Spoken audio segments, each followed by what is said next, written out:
How to download and install Edits and Instagram app.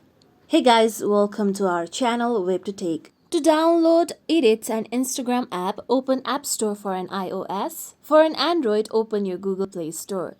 Now tap on your search icon present at the bottom right corner. Now tap on the search bar present at the top.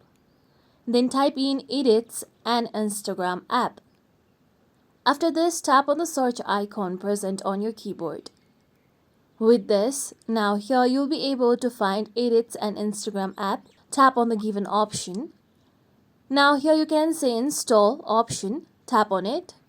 With this, wait for a few seconds till your application gets installed. After your application gets installed, you can find Open option present on the right side. Tap on it.